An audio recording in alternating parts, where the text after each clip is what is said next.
O Evangelho segundo Mateus, capítulo 12. Naquela época, Jesus passou pelas lavouras de cereal em dia de sábado. Seus discípulos estavam com fome e começaram a colher espigas e comê-las.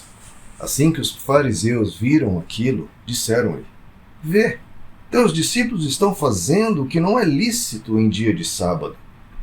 Mas Jesus lhes respondeu: Não lestes o que fez Davi, quando ele e seus companheiros estavam com fome? Como entrou na casa de Deus e comeram os pães da presença, os quais a lei não lhes permitia comer, nem a ele, nem aos que estavam com ele, mas exclusivamente aos sacerdotes?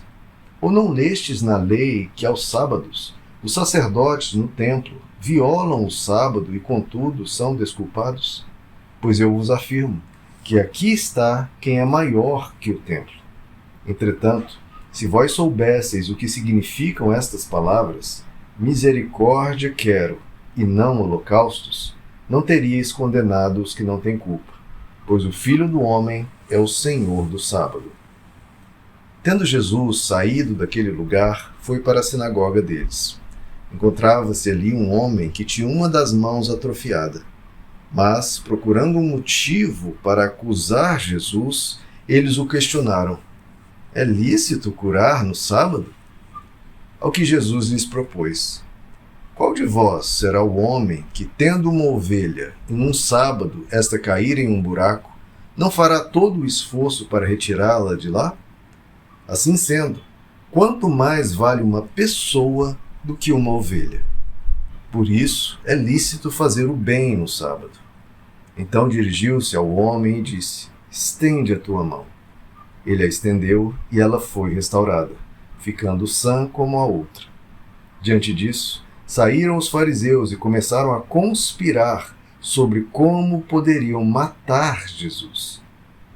Mas Jesus, sabendo disso, afastou-se daquele lugar. Uma multidão o seguiu e a todos ele curou.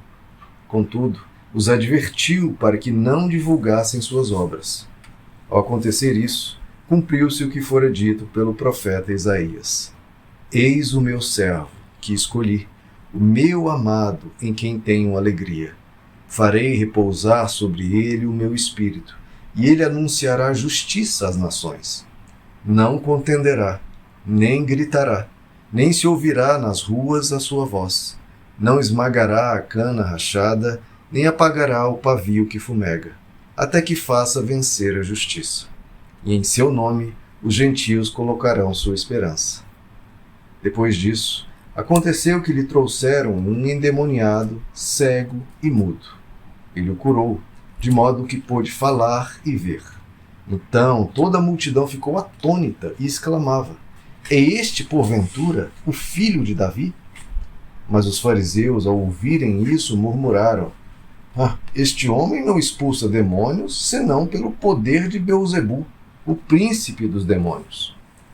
Entretanto, Jesus compreendia os pensamentos deles e lhes afirmou: Todo reino dividido contra si mesmo será arruinado, e toda cidade ou casa dividida contra si mesma não resistirá.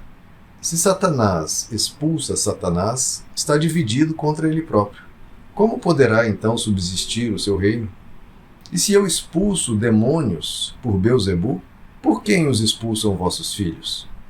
E por isso, eles mesmos serão os vossos juízes. Mas se é pelo Espírito de Deus que eu expulso demônios, então verdadeiramente é chegado o reino de Deus sobre vós. Ou ainda, como pode alguém entrar na casa do homem forte e roubar-lhe todos os bens, sem primeiro amarrá-lo? Só depois disso será possível saquear a sua casa. Quem não está comigo, está contra mim. E aquele que comigo não colhe, espalha. Portanto, eu vos assevero, todos os pecados e blasfêmias serão perdoados às pessoas.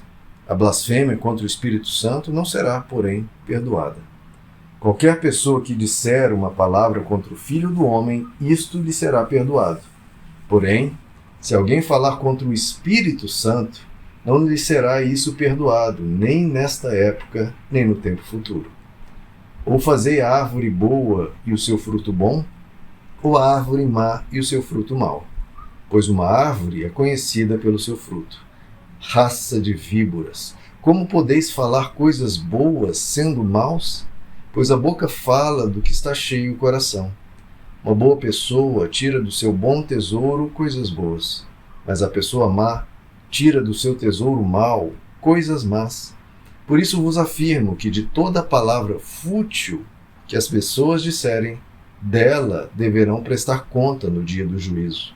Porque pelas tuas palavras serás absolvido, e pelas tuas palavras serás condenado. Então, alguns dos mestres da lei e fariseus lhe pediram: Mestre, queremos ver da tua parte algum milagre. Ao que Jesus respondeu: Uma geração perversa e adúltera pede um sinal miraculoso. Todavia, nenhum sinal lhe será dado, exceto o sinal miraculoso do profeta Jonas. Portanto, assim como esteve Jonas 3 dias e 3 noites no ventre de um grande peixe, assim o Filho do Homem estará 3 dias e 3 noites no coração da terra.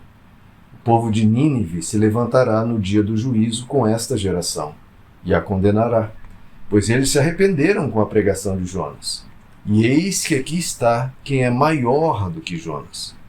A rainha do sul se levantará no juízo com esta geração e a condenará, pois ela veio dos confins da terra para conhecer os sábios ensinamentos de Salomão. E eis que aqui está quem é maior do que Salomão. Quando um espírito imundo sai de uma pessoa, passa por lugares áridos procurando descanso, mas não encontra onde repousar. Então diz: Voltarei para minha casa de onde saí. E retornando, encontra a casa desocupada, varrida e arrumada.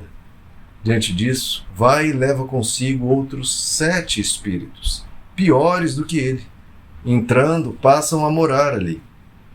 E o estado final daquela pessoa torna-se pior que o primeiro. Assim também ocorrerá com esta geração má. Entretanto, Jesus estava pregando a grande multidão do lado de fora, e sua mãe e seus irmãos procuravam falar com ele.